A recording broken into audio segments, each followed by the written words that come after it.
Colton Marsh arrived at 6:50 every morning. Not 6:49. Not 6:51. 6:50, with the black Escalade idling at the curb, the engine already warm, the rear passenger window cleared of any trace of the previous evening's condensation. He kept a chamois in the door pocket for exactly that purpose. He was not asked to. He simply did it. Vivian Hale noticed the car before she noticed the man. She noticed the car the way she noticed the elevator, as a mechanism that moved her from one place to another without friction. She was already reading her phone before she reached the curb each morning, and she was still reading it when the door closed behind her. She never looked at the driver's mirror. Colton did not mind. He had worked in environments where being unnoticed was the professional standard, where the quality of your work was measured precisely by how little trace you left. He drove. He anticipated. He arrived on schedule.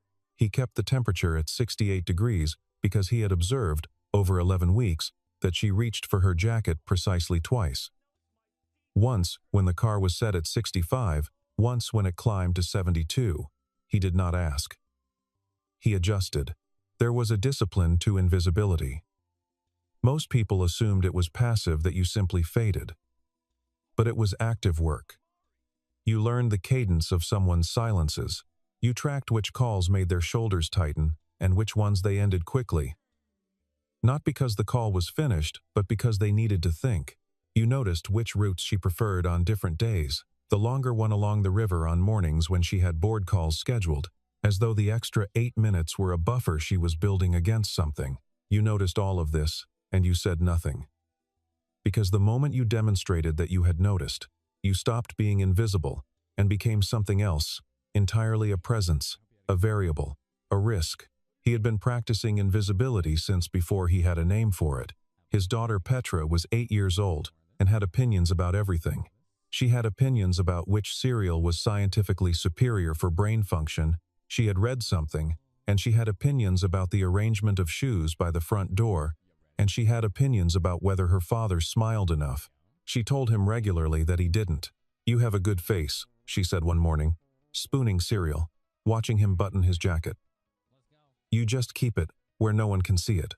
He had looked at her then, and there it was, the thing she was always hunting for, a slow, reluctant curve at one corner of his mouth. "Eat your breakfast." "See, there it is." It was there for approximately 1 second. "I timed it. You don't have a watch." "I counted." She went back to her cereal with the serenity of someone who has made her point. 1 to 1,000. 1 second. He had been a driver for 14 months. Before that, he had been other things. Things that did not appear on his current resume. Things that Petra knew existed the way children know about weather, not in detail, but in the way it shaped everything.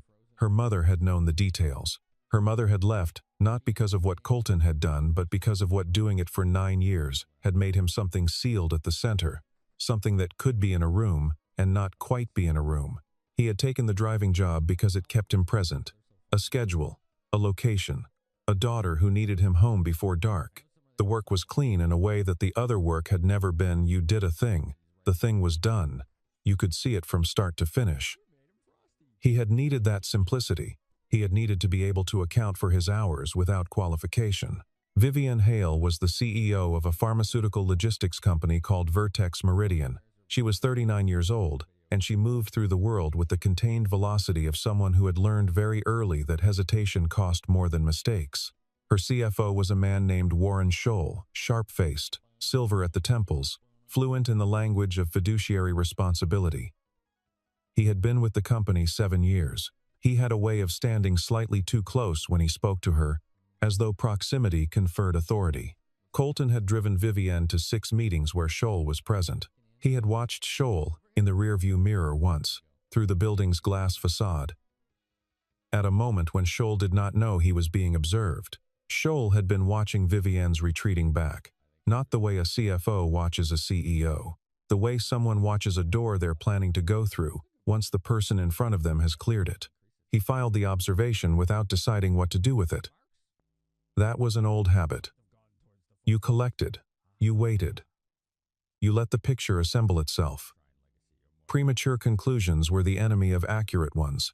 He did not think about it again, not until the night she came to his door. The event was a pharmaceutical industry fundraiser, held on the 42nd floor of the Meridian Tower, catered by a firm that charged more per plate than Colton made in 2 days. He drove Vivienne there at 7:15. She was wearing charcoal silk, and her hair was pinned in a way that suggested she had not done it herself. She read a briefing document on the ride over. Scholes presenting the Q3 projections, she said, not to Colton, to herself, or to the document. He moved the slide order again. Colton said nothing. He pulled to the curb. He got out and opened the door. She stepped out and was already on her phone before her heels touched the pavement. She walked into the building without looking back. He drove home. He made dinner, pasta, nothing elaborate. Petra's preference on nights when she'd had a tiring day, which he knew by the particular quality of silence when she came through the door. She told him about the documentary she wanted to watch. They watched it. She fell asleep on the couch during the segment about bioluminescent jellyfish, and he carried her to bed, which he would not be able to do in another 2 years. And he knew that, and he was not sentimental about it, and he carried her anyway. He sat in the kitchen with the light off, drinking water, not particularly thinking about anything. This was something he had gotten better at over the years, the ability to not think. In his previous work, constant analysis was the job. It created a kind of static that took a long time to quiet. He was still working on the quiet. His phone showed a scheduled pickup for 11:30. At 11:14 it rang. Not a text, a call. Vivienne's name on the screen. Her voice was wrong. Measured but wrong, the way someone sounds when they are concentrating very hard on sounding normal. I need an address. I'm going to give you an address. Go ahead. She gave him his own address. He was quiet for a moment. I'll be outside. No. A pause. No. I'm almost there. I drove. She drove herself. She never drove herself. He stepped onto the porch and stood in the cold, which was considerable, a late autumn cold with wind that moved rather than settled. He scanned the block out of habit. 2 parked cars he recognized as belonging to neighbors. One he didn't. Engine off. No interior light. He was still looking at it when the headlights of a silver sedan appeared at the end of the block, pulling unevenly. The car stopped at an angle. The front left wheel against the curb at the wrong angle. The kind of parking that happened when the person behind the wheel was no longer fully the person behind the wheel. The engine stayed running for a moment, then cut. She got out holding the door frame. She walked toward him, and he could see it immediately, not drunk. Something mimicking drunk. Her gait was wrong at the coordination level, not the balance level. Her eyes were tracking but slow. The skin around her mouth was pale, in a way that had nothing to do with the cold. She made it to the bottom of the porch steps and stopped. I don't feel. She sat down on the step. Not a fall. A controlled descent that ran out of control at the end. He crouched in front of her. He did not touch her yet. He looked at her eyes. The pupils were constricted smaller than the ambient light warranted. He looked at her hands. A fine tremor in the fingers of her right hand. He leaned slightly forward. The smell was faint. Not alcohol. Something chemical beneath the alcohol. Sweet and industrial at the same time. Almond adjacent. Bitter. He stood up. He looked down the block. The car he had noted before Vivienne arrived. Dark sedan. Engine off. No parking lights was still there. It had not moved. But someone in the driver's seat had shifted position. The silhouette had changed. He looked at Vivienne. Can you stand? I think. Don't think. Can you stand? She stood. He put one hand under her arm, firm, not gentle, and walked her up the steps and through the front door. He locked the door. He pulled the curtain closed across the front window without turning on a light. Petra was in the doorway of the hallway, barefoot, in her pajamas, with the small printed planets on them. She looked at the woman, then at her father. Is she sick? She's not feeling well. Go back to your room, Bug. Should I get room? Petra looked at the woman once more with the frank, assessing gaze she used when she was deciding whether something was actually fine or just being called fine. Then she went. He heard her door close without slamming, the careful closing of someone who did not want to cause additional disturbance and also did not want to be entirely dismissed. Colton moved Vivienne to the couch.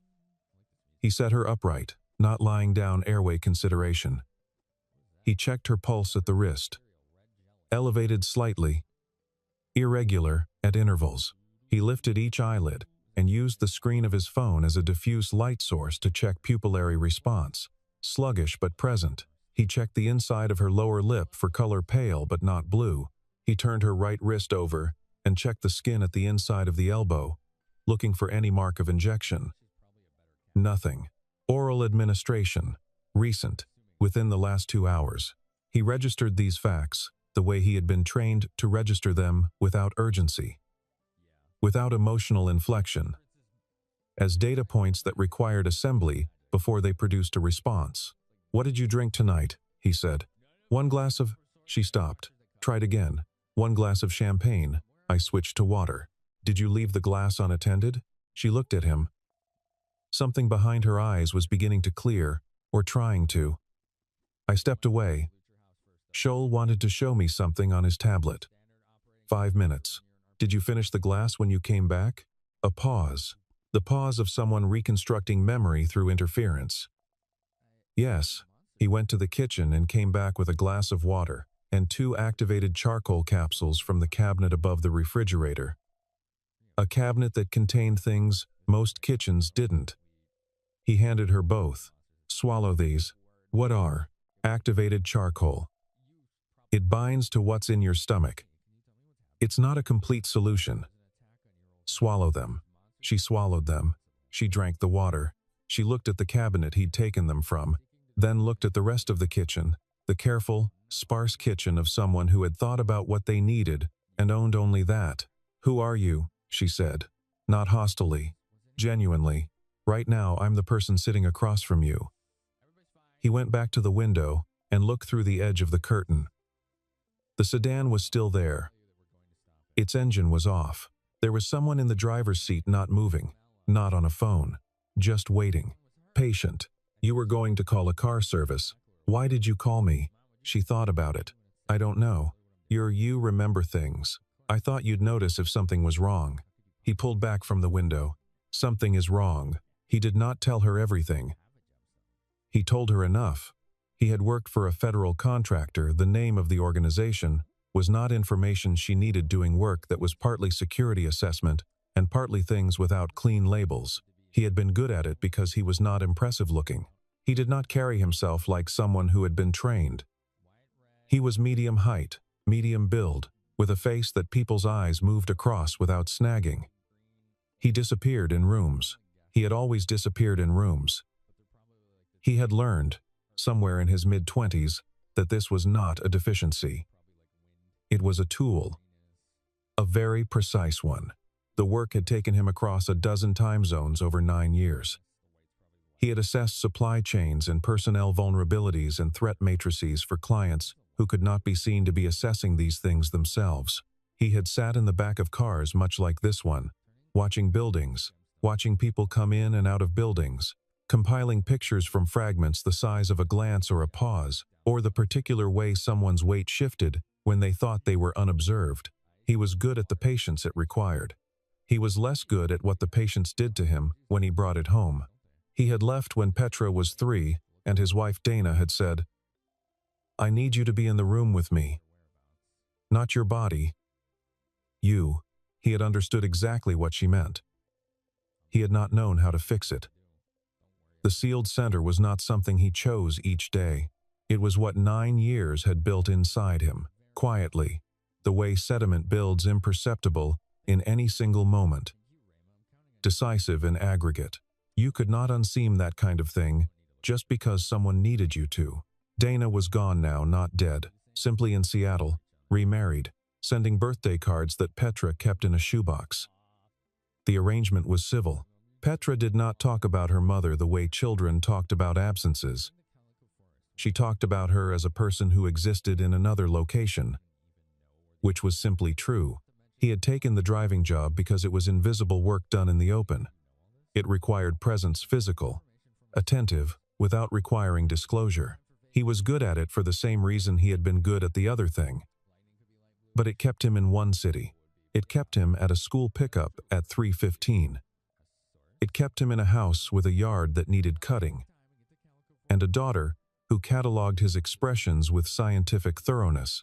He did not tell Vivienne any of this in sequence. He told her fragments while he was doing other things, while he photographed the vehicle parked on the street through a gap in the curtain using his phone's zoom, while he took a clean zip-seal bag from the kitchen drawer and asked Vivienne to describe in detail what the replacement champagne glass had looked like, where it had come from, who had brought it. A server. Young. Blonde hair. He appeared right after I set my glass down. Was he wearing the event staff uniform? She paused. I didn't look.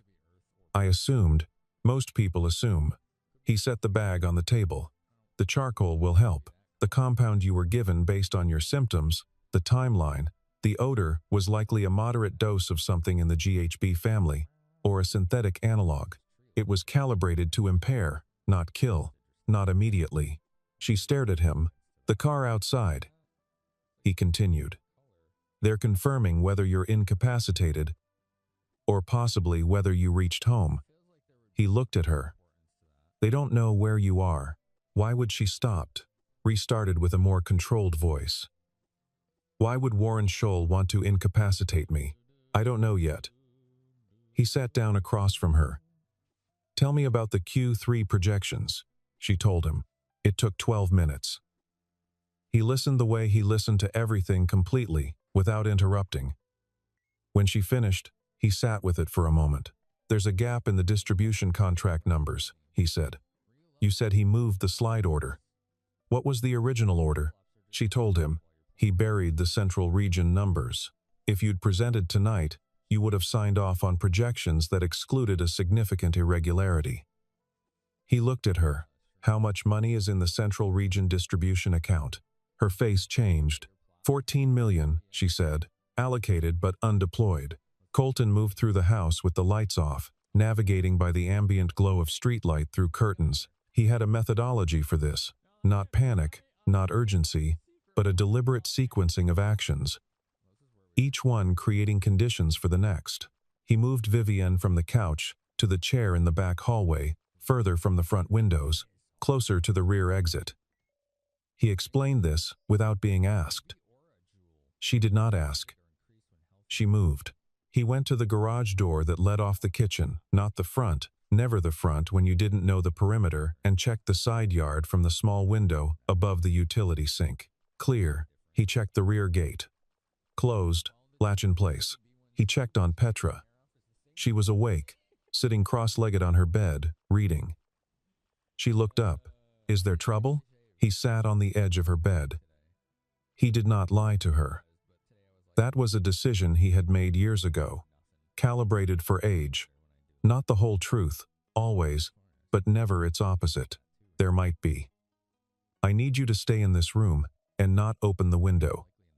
If I come to the door and knock 3 times, then twice, then once, that's the signal we practiced. They had never actually practiced this. She did not say so. 3, 2, 1, she repeated. Good. Is the woman going to be okay? Yes. Are you sure? He looked at his daughter. I'm working on it. She nodded, as though that were an acceptable answer. It was, to her. She had learned, somewhere in the wordless education of living with him, that her father's certainty was a building project. Not a given that when he said he was working on it, it meant the work was real, and so was the outcome. Do you want me to put the book down? No. Okay. She went back to her page. Then, Dad? Yeah. Is she someone from work? Yes. Is she important? He considered the question in the specific way Petra intended it, not professionally, not hierarchically. I think so. Petra nodded, satisfied, and turned her page. Back in the hallway, Vivienne was sitting upright. The color had come back to her face. Her eyes were fully present. How long have you been watching Warren? She asked. I haven't been watching him specifically. I observe. It's a habit. He sat on the floor with his back against the wall, lower profile, better sight line to both exits. I noticed the way he positioned himself at certain meetings. The angle people take when they want control of a conversation without appearing to lead it. You observed this from the driver's seat. I observed it through building glass while waiting. She was quiet for a moment. Outside, a car passed slowly, not the sedan, a different vehicle, moving at normal speed, continuing without stopping. He tracked its sound until it faded. I made you invisible, she said. Yes, and you let me. It was useful. He was watching the front of the house through the crack under the hallway door. A shadow moved the sedan's occupant stepping out. Walking to the corner, looking toward the house, looking at Vivienne's parked car in the street, the shadow returned to the sedan. They're patient, he said. That tells you something, that this isn't improvised. No, it isn't. She processed this.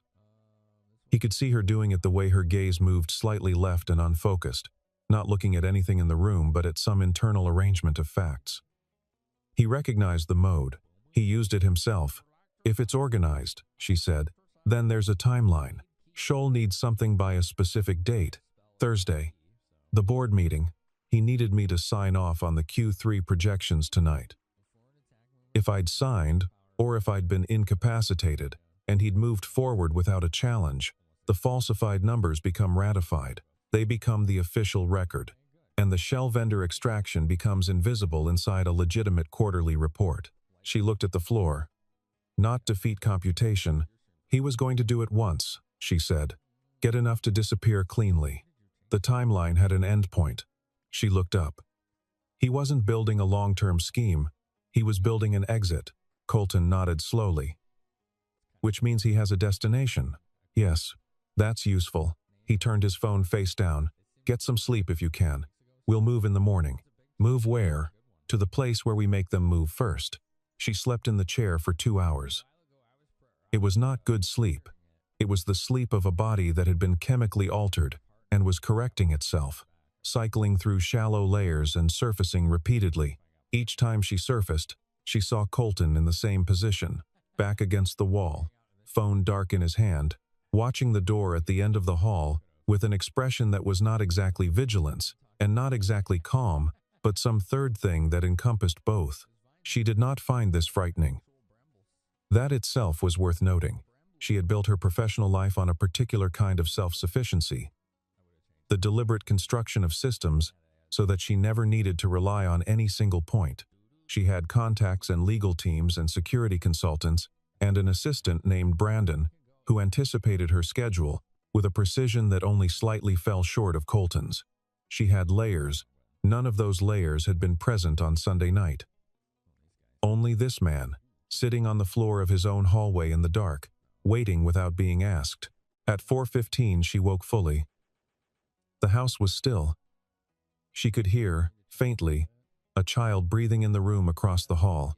She said, quietly, "You could have called the police." He waited a moment before answering. "With what?" "Your symptoms and my read on a car parked outside. They'd document it. Scholl would know within the hour. Whatever he's doing, it involves the company infrastructure and possibly someone inside the company who isn't him." She had thought about this while sleeping. Not consciously, but in the way the mind works problems during sleep and presents solutions on waking. Elaine Morrow, my general counsel. She's been asking questions about the Central Region contract for 2 months. Scholl told me she was being overly cautious. Where is Elaine Morrow now? I don't know. She took a leave of absence 3 weeks ago. She said. It was personal. Colton looked at her. I believed him, Vivienne said. I believed Warren. It was not self-pity. It was forensic. The way someone catalogs an error to understand its mechanism. He found that he respected it. You had no reason not to, he said. You built a structure that required trust to function. He exploited the structure. That's not your failure. She looked at him for a moment, with an expression he couldn't read. Then she looked away. At the hallway wall, the strip of nothing between 2 closed doors. How long have you lived here, she said. 3 years. Since you left the other work? Yes. She was quiet. Is it enough? The driving, he considered whether to answer. Some days. And the other days? He looked at the door. I make breakfast. I take Petra to school. I come home. A pause. It's enough. She heard the slight correction in that the way the second iteration was quieter than the first, and therefore more true. She did not point it out. What do we do? She said. You have the board meeting scheduled for Thursday. Yes. Scholl is expecting to present the Q3 projections without you present. Or with a version of you present that will be too disoriented to challenge the numbers. He stood, slowly, working a stiffness from his back that he did not make a show of. We let him believe that's still possible. And then we don't give him that. I need the original financial data, the real Central Region figures. Do you have access to Elaine Morrow's case files? She would have backed everything up to the secure archive.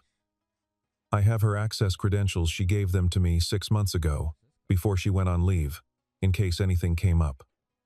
A pause. I thought it was overcautious at the time. It wasn't. Outside, the sedan's engine turned over. Headlights came on.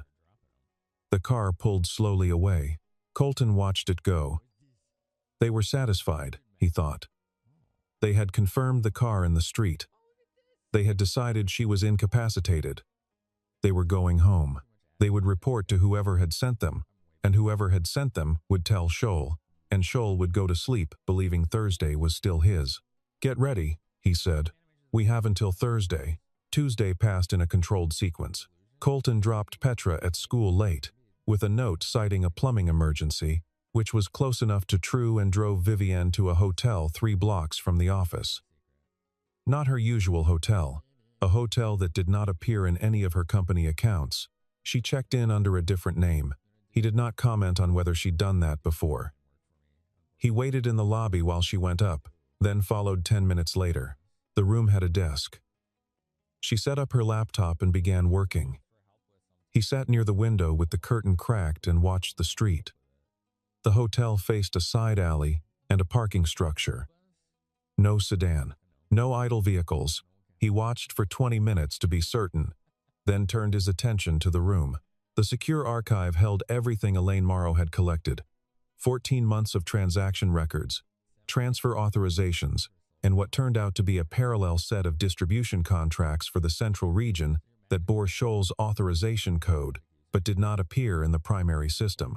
Vivienne worked through it methodically, and Colton watched her work and understood something he had not previously understood about why she had built a company. She was not someone who liked power. She was someone who liked precision. She moved through the financial data the way he moved through a building tracking routes, looking for divergences, noting what didn't fit. When she found the falsified quarterly summary, she did not say anything. She turned the laptop so he could see it. He looked at it. How much? Over 9 months, if the extraction pattern held somewhere between 3 and 4 million, skimmed from deployment budgets and rerouted through a shell vendor. She sat back. He was going to use last night to buy himself more time. With me incapacitated, he'd have controlled the narrative going into Thursday. Does he know about Elaine Morrow's archive? He's the one who suggested she take leave. Vivienne's voice was very level. He probably thinks it doesn't exist. Colton turned back to the window. Then he still thinks he's on schedule. Yes. Good. Don't do anything to change that. He pulled out his phone and looked at the photographs of the sedan, the partial plate number. I have a contact who can run this quietly. It won't produce anything usable in court, but it'll tell us who sent them. Which tells us how deep this goes. She looked at him. How long since you used this contact? 7 years. Will they still? Yes. She accepted this without further question. That was something he was still getting used to, the way she had stopped, at some point between Sunday night and Tuesday morning, asking him to explain himself. She simply listened, assessed, and moved. It was efficient. It was also, he thought, something she had needed practice in, the willingness to trust data that didn't originate from herself. They worked in the same room without talking for 3 hours. He did not find this uncomfortable. She seemed not to either. She ordered coffee from room service. She ordered one for him without asking how he took it black, which was correct, which told him she had observed as much of him as he had of her. He did not comment on this. Wednesday afternoon, his contact came back with a name, a private investigation firm based in the financial district that operated, among other things, as a discreet enforcement service for corporate clients. They had been retained not by Scholl directly but through a subsidiary of the shell vendor, the same one that had been receiving the rerouted funds. The arrangement was clean, legally insulated, the kind of structure that took months to plan and required someone who was already thinking about liability before the action was taken. "It's tidy," Colton said. He thought of everything, almost everything. What did he miss? Colton looked at her. He assumed the people he needed to worry about were the ones who knew they were watching. He set the phone down. "I was never watching. I was just there." She looked at him for a long moment. Then she looked back at the screen. He called the contact again. He arranged for the sedan's photographs, the shell vendor documents, and the activity timeline to be delivered to a specific regulatory inbox at 6 a.m. on Thursday, not before the board meeting, not after, during, when Scholl would be in the room and could not leave to manage the response. The board meeting was scheduled for 9 a.m. on the 41st floor of Meridian Tower. Colton drove. Vivienne sat in the back seat. She was wearing navy, not the dramatic choice, the practical one. She had her documents in a leather folio. Her hands were steady. "When you go in," he said, "don't give him time to recalibrate. He'll see you, and he'll run a calculation. Move through the calculation before it completes, meaning walk in like I know everything. Walk in like the meeting is already over, and you're there to confirm the minutes." A pause. Then, "That's a specific tone. You've been doing it to me for 11 weeks. You're good at it." She was quiet. He couldn't see her face in the mirror. She was looking at the window. But he saw the faint movement at the corner of her jaw. Not a smile. The suppression of one. If he tries to create an exit, he won't. He doesn't know the regulatory filing went in at 6.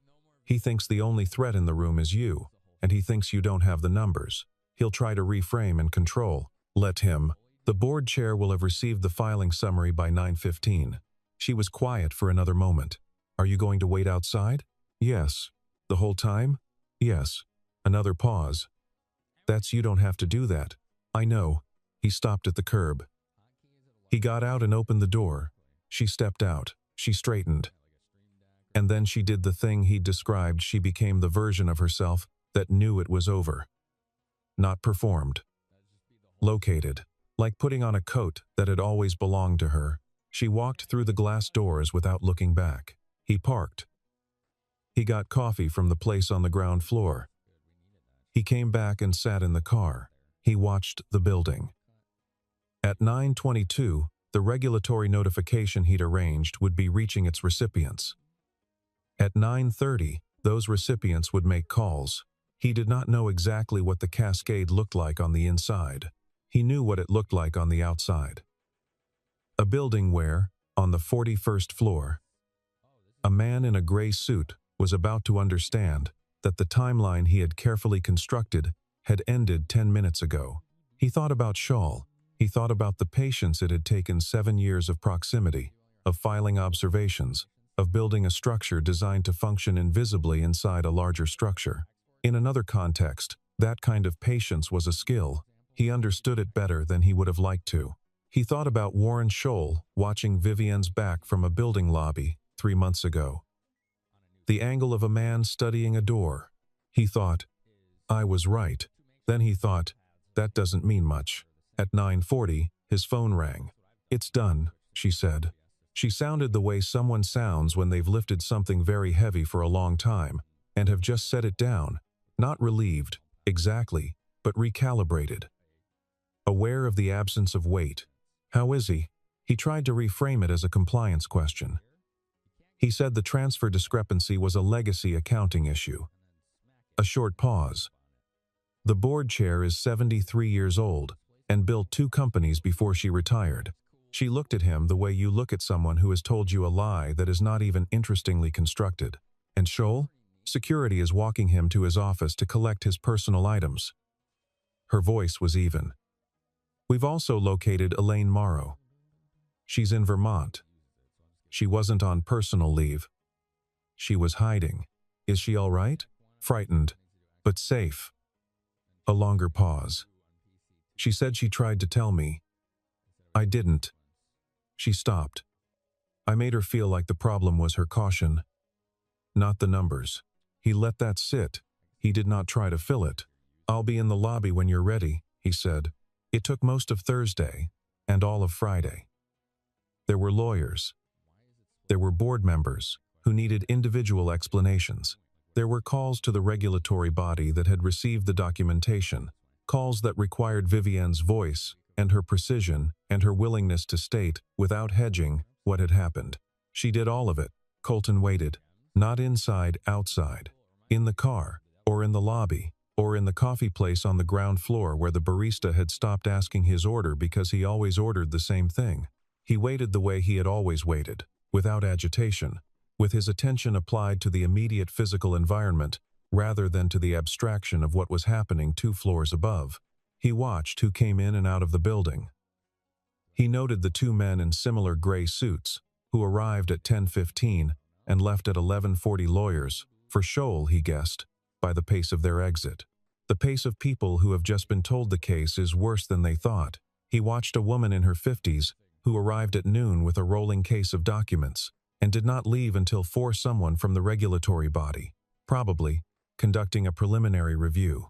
He watched Vivienne's assistant, a young man named according to Vivienne's phone screen, which he'd seen, Brandon, who made 6 trips in and out of the building carrying folders, each time with the slightly glazed expression of someone executing instructions they don't entirely understand during a crisis they weren't trained for. Petra was at her friend Cassandra's house. He texted, "Home by 8. Petra texted back, "Cassie says her dad once waited in a car for 6 hours on a stakeout." Is that you? He put his phone away. Friday evening, Vivienne walked out of the building at 6:15.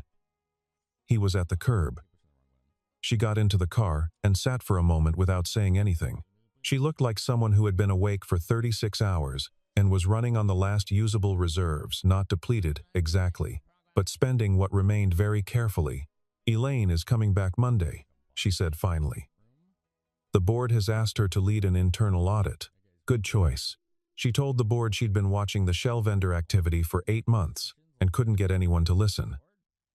Vivienne was looking at the building's glass face, at her own distorted reflection in it. "She came to me twice. I told her to document it properly and bring it back. I meant it as a process answer. She heard it as a dismissal. You couldn't have known. I could have listened better." She was quiet for a moment. "I've been thinking about what you said, about the structure requiring trust to function." She turned from the window. The structure was right. I just wasn't paying attention to who I was trusting. He started the car. "Where do you want to go?" "I don't know." A pause that was unusual for her. Not the pause of someone calculating, but of someone genuinely without a next step. "Could I? Is Petra home?" He checked the clock. "No. She's at a friend's until 8. I'll go to the hotel then." He drove. The city at 6:30 on a Friday had a particular quality, the week's tension releasing. Not into leisure exactly, but into a different kind of motion. People walk differently on Friday evenings. Even the ones going home to nothing in particular. He had always noticed this. He did not know why. At the hotel, she got out and then stood with the door open, not quite looking at him and not quite not looking at him. "I owe you something," she said. "You don't. I treated you like furniture for 11 weeks. You treated me like a driver." "I was a driver. You weren't." She looked at him directly then, in the way she had been avoiding since Wednesday, as though the direct look had a cost she was now willing to pay. "You knew. From the beginning. You noticed things, and you didn't say anything. There was nothing to say." It was a read on a man I'd seen twice. That's not evidence. But you were right. This time, he said. She considered this. You've been wrong before. Yes. And it cost something. It was not a question. He looked at her for a moment. Yes. She nodded, not as though this answered something, but as though it confirmed what she had already suspected. She stepped back from the door. Thank you, she said. Not for this week. She stopped. Tried again. For noticing. Even when I wasn't paying attention. He said nothing. She went inside. She came to the house on Saturday. He had not expected her to. He was in the kitchen making pancakes when Petra answered the door and stood looking at the person outside with the frank appraisal that she applied to everything new. You're the sick lady, Petra said. I was sick, Vivian said. I'm better. You look better. You looked really pale the other night. Like when Dad forgot to water the plant and it got all Petra. I'm describing. Colton appeared in the kitchen doorway. Vivian was standing on the porch with a paper bag in one hand and the expression of someone who had made a decision without quite deciding to and was now arriving at the consequences. She was in jeans and a gray sweater. She had not been to work. He had seen her in work clothes every day for 11 weeks, and the absence of them was faintly disorienting. I brought. She looked at the bag. It's pastries. I didn't know what kind. We like all of them, Petra said, with confidence. He stepped back from the doorway. Come in. She came in. She looked at the house, with the careful attention of someone who is looking and knows that their looking is being noticed. Not assessing, taking in. The mismatched chairs. The books that had been pulled off shelves and not replaced in the right order. The small painting on the hallway wall that Petra had made at school and that depicted, according to Petra, a horse, and according to independent observation, a confident shape. It's nice, she said. Colton went back to the pancakes. Sit down if you want. She sat at the kitchen table. Petra sat across from her and opened the pastry bag and looked inside with the focused pleasure of an expert. There's a bear claw, Petra reported. Dad gets the bear claw. How do you know? Vivian asked. He got it last time we went to the bakery. He didn't say anything, but he ate it first.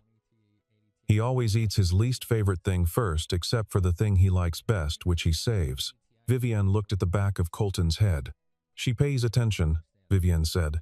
Yes, he said. She does. Breakfast assembled itself around the table. Petra talked about the documentary, about deep-sea fish, about whether fish experienced loneliness, and about a boy in her class named Owen who had told her that girls weren't good at math, which was, she had informed him, incorrect on the evidence, and also rude. Vivian listened with the complete attention of someone who had spent years in rooms where everything was high stakes, and was discovering that this was also high stakes, differently. She asked Petra what she had said to Owen. Petra told her. Vivian said, That's exactly right. Petra looked at her with the satisfied expression of someone whose data has been independently verified. At some point, the conversation moved to something Colton was no longer tracking the specifics of because he was doing dishes, and the kitchen was warm, and the window above the sink showed the narrow strip of backyard where the grass needed cutting. He could hear Petra's voice and Vivian's voice finding a rhythm, the way voices do when they are not trying to. He had been offered the head of security position on Friday. A phone call from the board chair's assistant, formal, well compensated, carrying the subtext that Vivian had suggested it. He had thought about it for 4 hours, which was longer than he usually needed.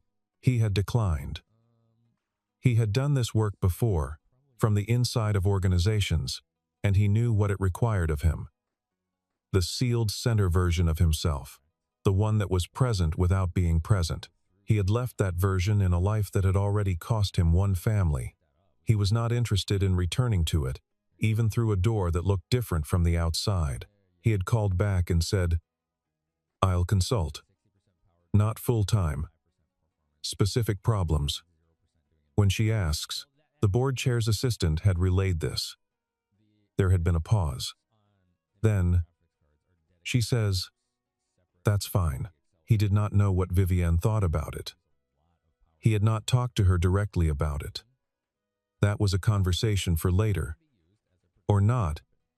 He was not arranging anything, not building towards something. He was standing at a kitchen window watching a yard in morning light, with his daughter's voice at the table behind him.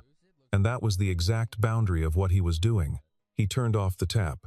"Dad," Petra said, "Vivienne wants to know about the plant." "What plant?" "The one I told her you killed by forgetting."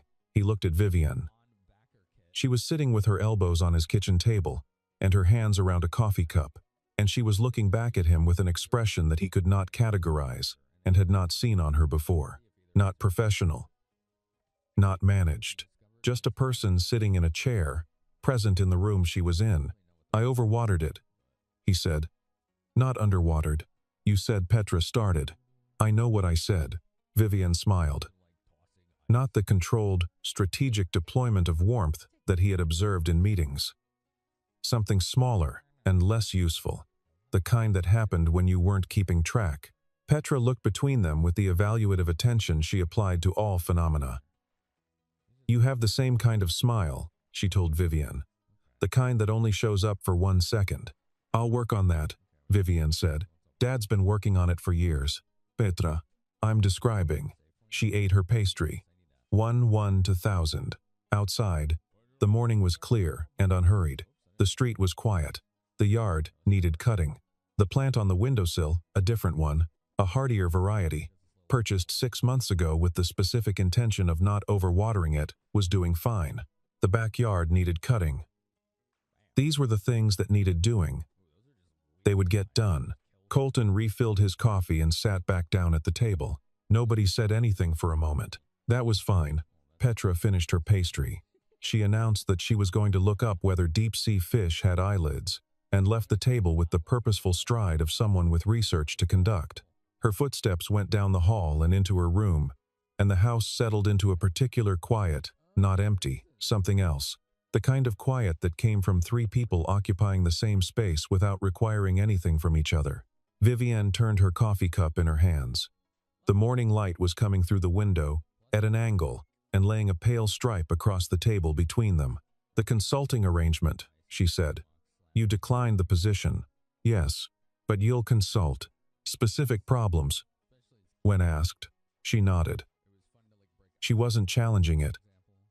She was locating it, placing it in the part of her internal structure where she kept the things she could rely on. He recognized the process. He did it himself. With different things. "I was wrong about you," she said. He looked at her. "I don't mean about your qualifications." That's how Scholl stayed in place for 7 years.